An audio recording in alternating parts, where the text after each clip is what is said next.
Halo semuanya, selamat datang kembali. Senang sekali bisa ketemu lagi.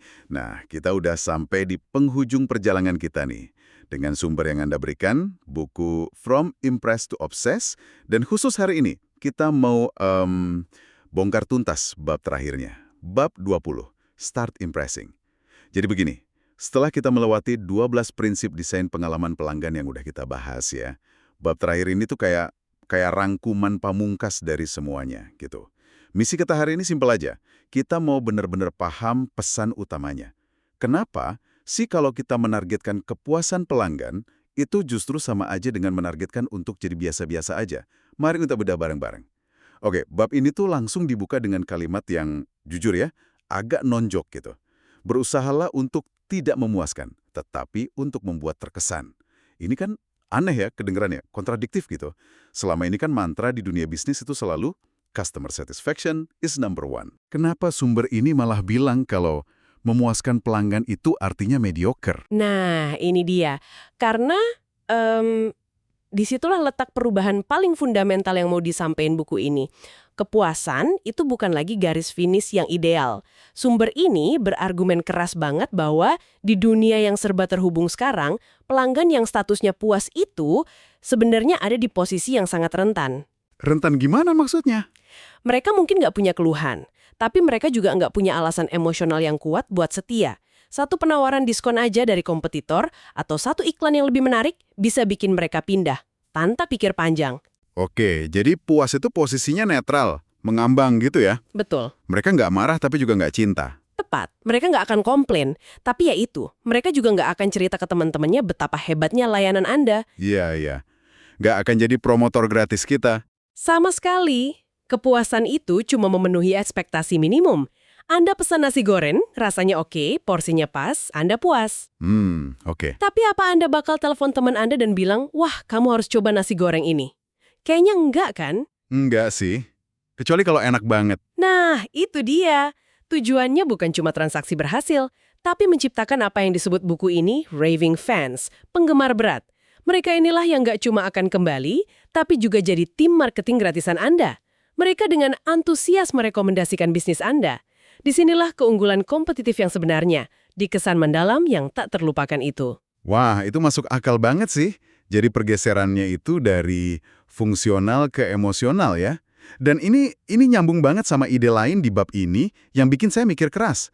Soal membentuk memori, bukan hanya pengalaman.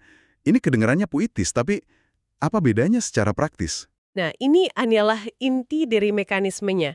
Perbedaannya tipis tapi dampaknya luar biasa besar.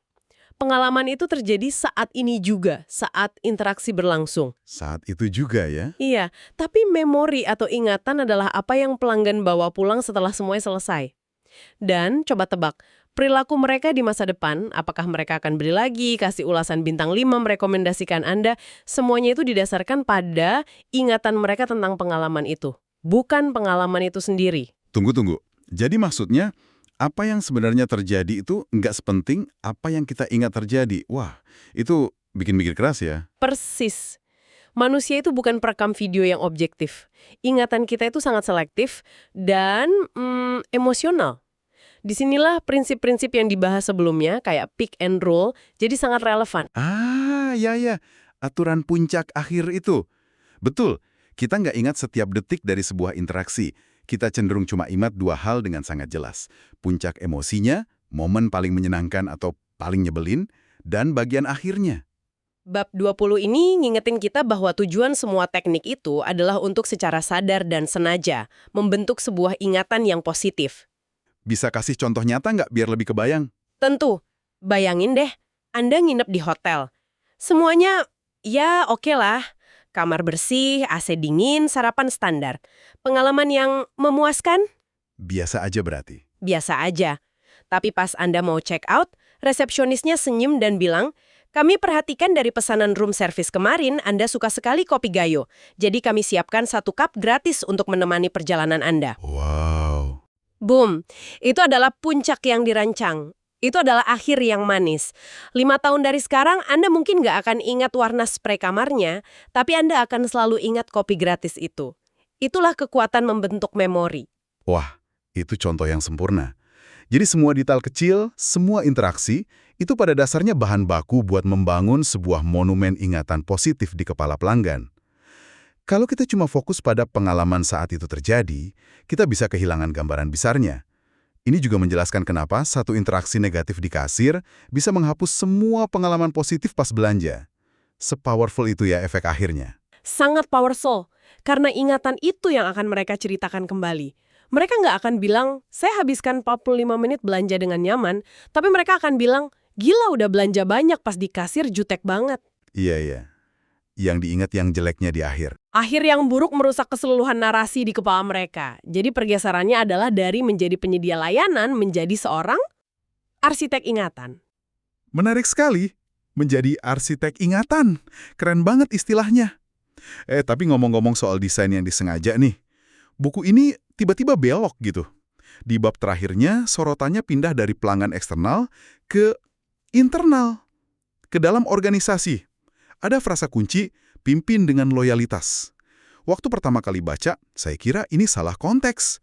Apa hubungannya memimpin tim sama pengalaman pelanggan? Kayak jauh banget kan? Justru ini mungkin salah satu wawasan paling fundamental buat para pemimpin yang sering banget kelewat. Hubungannya erat banget, kayak dua sisi mata uang yang sama.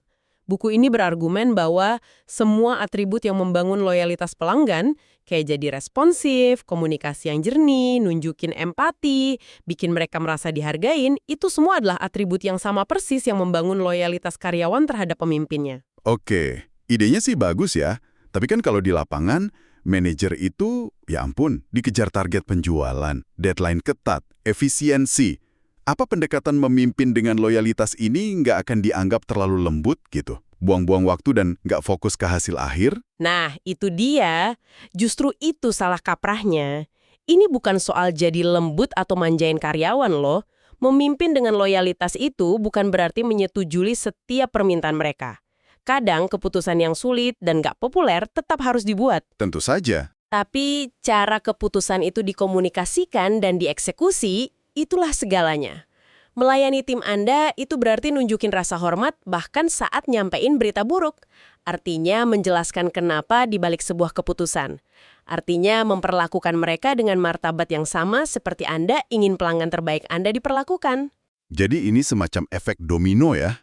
Bagaimana seorang pemimpin memperlakukan timnya akan secara langsung tercermin pada bagaimana tim itu memperlakukan pelanggan.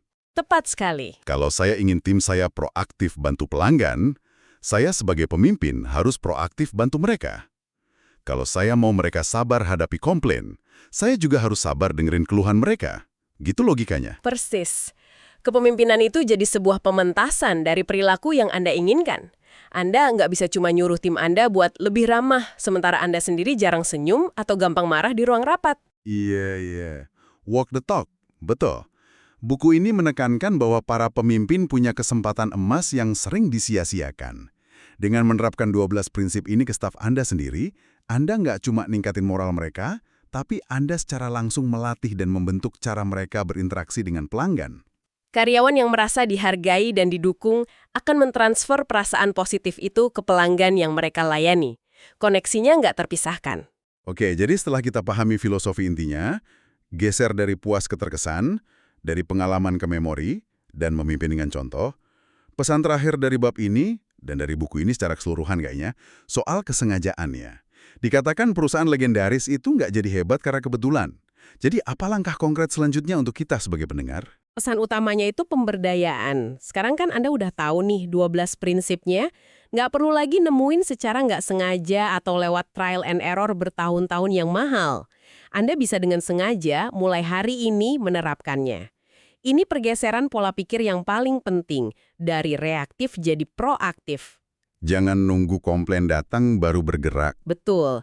Sebaliknya, secara proaktif carilah titik-titik dalam perjalanan pelanggan Anda di mana Anda bisa menyisipkan momen puncak yang positif. Dan ini berlaku untuk semua orang kan ya, bukan cuma buat perusahaan besar. Bener, nggak peduli siapa pelanggan yang Anda layani, apakah itu pembeli di toko online Anda, klien korporat, atau bahkan anggota tim yang Anda pimpin. Anda bisa mulai pakai lensa prinsip-prinsip ini buat evaluasi dan ningkatin pengalaman mereka. Dan saya rasa kalimat penutup dari buku ini ngerangkumnya dengan sangat kuat dan indah. Jika Anda terobsesi dengan pengalaman pelanggan Anda, maka pelanggan Anda akan terobsesi dengan Anda. Kata obsesi di situ kuat sekali ya. Bukan sekedar peduli atau fokus, tapi terobsesi.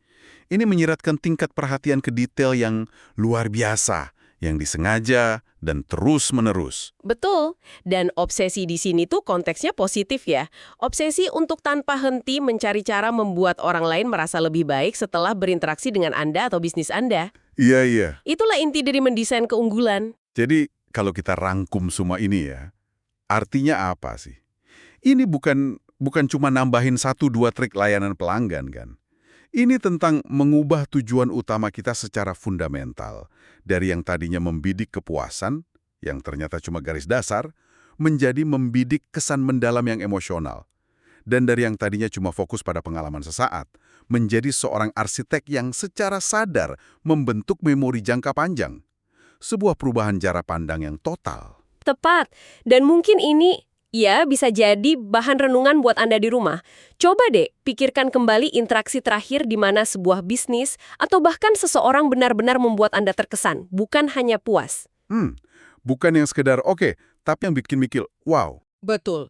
Detail spesifik apa yang mereka lakukan dengan benar sampai begitu membekas dalam ingatan Anda. Dan pertanyaan lanjutannya, bagaimana Anda bisa menerapkan prinsip serupa sekecil apapun itu, tidak hanya untuk pelanggan Anda, tapi mungkin juga untuk rekan kerja atau tim yang Anda pimpin. Besok pagi.